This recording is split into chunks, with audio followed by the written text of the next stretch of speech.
Bonjour à tous, bienvenue dans le projet Science de Soi.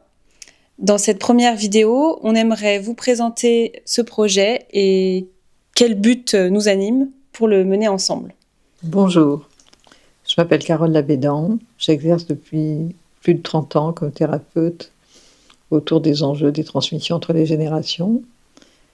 Et dans l'amitié qui nous unit, Marie et moi, ça est né ce projet de constituer une sorte de creuset dans lequel on explorerait ensemble ce que j'ai appris, ce que l'expérience personnelle et professionnelle a permis d'élaborer pendant toutes les années, pour pouvoir le partager avec d'autres et participer à un mieux-être, à un monde plus juste, plus conscient surtout.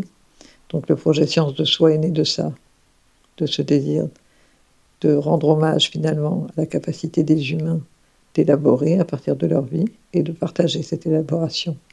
Effectivement, je pense que c'est important lorsqu'on parle du projet Science de Soi de parler de notre rencontre avec Carole et de oser dire que c'est important de partir de soi. Parce que donner du sens à sa vie, aux épreuves qu'on peut rencontrer, ça nécessite du courage. Et le but de ce projet Science de Soi, c'est aussi de vous donner à vous éventuellement du courage et des clés. L'idée, c'est également d'explorer en fait la thérapie à travers des thèmes qui soient très ouverts et éventuellement de travailler à partir de vos retours sur des a priori ou des questionnements, des doutes que vous pouvez avoir à propos de la thérapie et que l'on se propose d'explorer avec Carole. L'enjeu pour nous, c'est aussi de rappeler que la thérapie n'est pas un médicament, que ça n'est pas une manière de se soigner de quelque chose et de pouvoir le laisser derrière soi.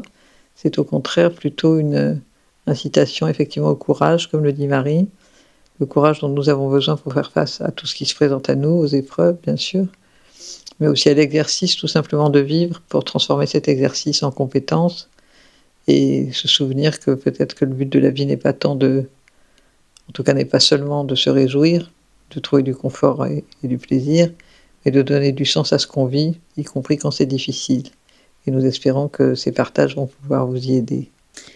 Pour un détail un peu plus logistique sur la façon dont ce projet peut être collaboratif, on a décidé de publier nos échanges sur une chaîne YouTube. De cette façon, vous pouvez partager vos retours en commentaire, mais si vous êtes plus à l'aise de nous faire part de vos questionnements, de vos doutes, plutôt par email, c'est tout à fait OK pour nous. Et on a hâte de vous retrouver très bientôt dans nos prochaines vidéos. À titre finalement presque exemplaire, je voudrais aussi rappeler que plus de 30 ans d'exercice, ça veut dire plus de 30 000 heures d'écoute et de partage avec d'autres êtres humains. 30 000 heures, c'est beaucoup de temps.